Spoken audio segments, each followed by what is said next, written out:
Assalamualaikum warahmatullahi wabarakatuh.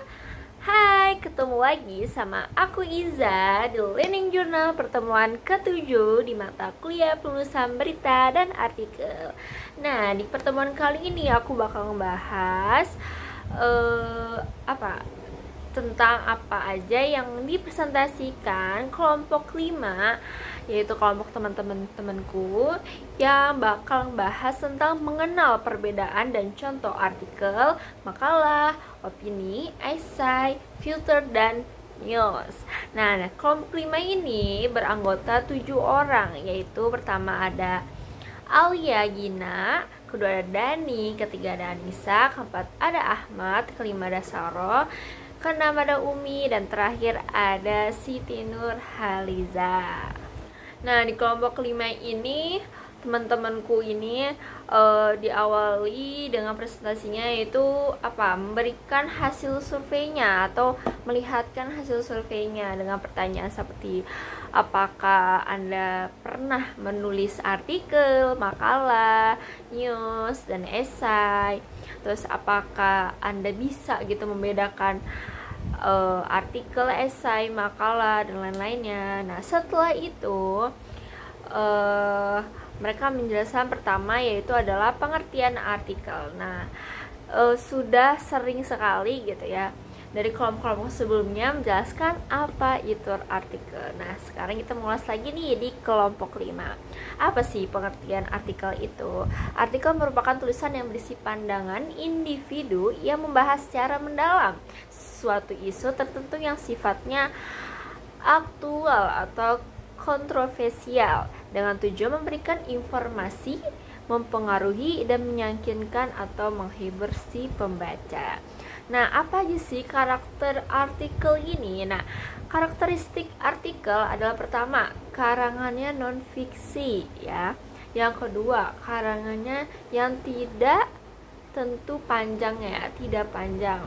Terus yang selanjutnya, karangan yang bertujuan untuk meyakinkan, mendidik, atau menghibur si pembacanya.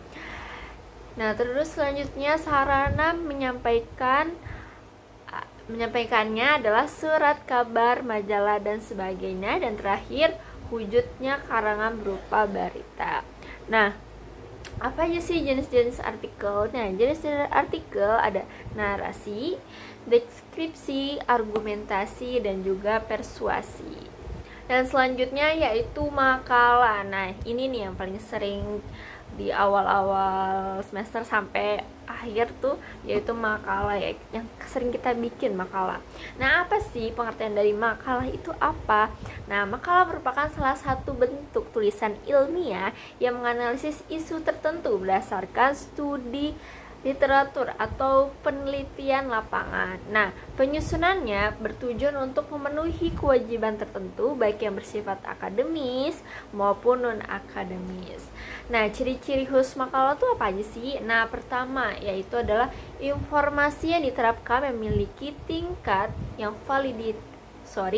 validitas yang tinggi dan analisis serta penafsiran harus bersifat objektif. Jadi bersifat objektif ya. Nah, yang kedua itu makalah harus menggunakan bahasa yang ringkas, lugas, sederhana, dan adapun akurat. Dan selanjutnya itu makalah harus disusun dengan sistematis dan komprehensif. Nah, adapun tadi sistematika makalah, yaitu bagian awalnya terdiri kata pengantar, daftar isi, dan bab pendahuluan. Nah, yang bagian isinya terdiri pertama tinjauan atau kajian teoritis, dan terakhir pembahasan. Nah, bagian penutup terdiri atas simpulan dan saran. Nah, setelah makalah ada pun namanya opini. Nah, ini sering banget ya kita lihat di media online juga. Nah, apa sih opini ini? Opini merupakan jenis tulisan yang berisi gagasan, ulasan, ataupun kritik terhadap persoalan yang berkembang di masyarakat dan ditulis dengan bahasa ilmiah populer. Nah, Opini merupakan bentuk tulisan pandangan yang dibuat seorang penulis berdasarkan pendapat atau gagasan pribadinya mengenai masalah tertentu. Nah, apa sih macam-macam opini apa aja gitu? Nah, macam-macam opini ini adalah ada pemikiran, harapan, tanggapan, ada ide, gagasan, usulan, saran, kritik, keinginan, penolakan, dan maupun persetujuan. Nah, struktur karya tulis opini ini ada 5, yaitu pertama, menentukan ide, kita menentukan ide dulu. Kedua, membuat judul opini. Opini apa nih yang bakal kita bahas dan jadikan judul. Nah, ketiga, buat paragraf pembuka. Kita harus dengan pembuka dulu ya. Nah, yang keempat, isi opininya apa nih? Nah, kelima adalah paragraf penutup. Nah, selanjutnya bagaimana sih cara membuat artikel opini? Yang pertama adalah tentukan topik terkini atau peristiwa yang akan kamu bahas dan kamu tanggapi melalui artikel opini. Jadi, langkah pertama membuat opini ini adalah kita menentukan topik apa sih yang bakal kita bahas nih dalam artikel ini gitu. Peristiwa apa yang bakal kita bahas, terus apa yang bakal kita tanggapi di opini tersebut. Yang kedua, tentukan posisi dan arah artikel kamu, apakah pro atau kontra terhadap isu tersebut. Jadi setelah menentukan topik, kira-kira kita ini pro atau kontra nih dalam topik yang kita bahas gitu. Nah, ketiga adalah pastikan kamu mengikuti struktur penulisan artikel opini secara runtur agar tulisan kamu tidak tidak diabaikan orang. Jadi menarik perhatian orang dan mudah dipahami oleh pembaca. Selanjutnya yaitu esai. Nah, esai ini apa sih? Nah, esai adalah tulisan prosa yang menggabungkan fakta dan opini yang bersifat subjektif. Nah, menurut KBBI, opini adalah karangan prosa yang membahas persoalan dari sudut pandang penulis secara sepintas. Nah, kalau dalam jurnalistik, esai adalah pendapat subjektif penulis tentang suatu persoalan. Nah, apa aja sih struktur esai ini? Yang pertama yaitu pendahuluan. Nah, pendahuluan ini adalah latar belakang dan pengenalan topik. Nah, yang kedua yaitu isi. Isi ini adalah penjabaran ide atau topik secara detail. Nah, yang terakhir itu penutup, yaitu ringkasan ide dan pandangan penulis. Nah, karakteristik esai juga ada, yaitu berbentuk prosa, gaya tulisnya khas tiap penulis, terus tidak membahas topik secara utuh, hanya aspek tertentu gitu. Terus harus punya kesatuan antara bagian-bagiannya dan juga singkat dan padat. Nah, ada pun jenis-jenis esai. Pertama, deskriptif, tajuk, terus ada pribadi, ada reflektif, kritik, dan cukilan. Nah, cara membuat esai, pertama menentukan topik tentunya, yang kedua menentukan tema atau tujuan, yang ketiga membuat kerangka tulisannya atau outline, dan terakhir adalah mengembangkan tulisannya. Nah, sesudah opini ada pun yang namanya filter. Nah, filter ini adalah salah satu karya penulisan pendapat yang ringan dan subjektif yang mengenai objek tertentu, umumnya tidak berkaitan dengan berita. Nah, filter ini adalah menjadi salah satunya daya tarik media cetak, daring, dan TV.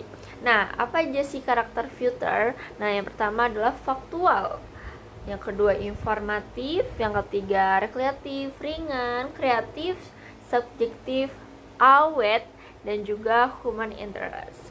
Nah, selanjutnya yaitu bagaimana tahapan penulisan filter. Yang pertama adalah menemukan peristiwa dan jalan cerita. Kita harus tahu nih, kayak menemukan peristiwa apa nih gitu. Yang kedua, cek, recheck, dan triple check jalan ceritanya bagaimana. Yang ketiga, memastikan sudut berita atau point of view. Dan yang keempat, menentukan lead atau intro bagian pembuka. Dan terakhir adalah menulis beritanya. Nah, adapun jenis-jenis berita yang pertama, adapun jenis-jenis filter. Yang pertama, filter berita, perjalanan, wisata, budaya, sejarah, profil, dan kuliner tentunya. Nah, selanjutnya yaitu news ataupun berita. Nah, apa sih berita ini atau news ya? Nah, berita adalah laporan tentang fakta atau ide yang dipilih oleh staf redaksi suatu harian untuk disiarkan. Nah, berita ini banyak sekali ya di TV maupun di media online, media cetak. Nah, bagaimana sih teknik penulisan news? Dan pertama lagi nih, judul. Nah, pertama judul, yang kedua baris tanggalnya, tanggal berapa. Yang ketiga, teras beritanya atau lead. Nah, keempat, tubuh beritanya, isinya ya. Yang terakhir yaitu kaki beritanya. Nah, tadi kita udah belajar banyak mengenal perbedaannya artikel, makalah, opini, essay, filter, dan news atau berita. Ternyata ada perbedaan. Semua itu dari artikel, makalah, opini, esai, terus filter, dan news atau berita. Nah, sesudah itu selesai deh presentasinya. Nah, mungkin aku di sini cuma membahas gak terlalu banyak dan gak terlalu detail tentang perbedaannya makalah, opini, essay, filter, dan news. Dan mungkin sekian dari aku, Iza. Terima kasih yang sudah menonton sampai akhir. Kalau ada kesalahannya mohon maaf. Sampai jumpa. Wassalamualaikum warahmatullahi wabarakatuh. Dadah.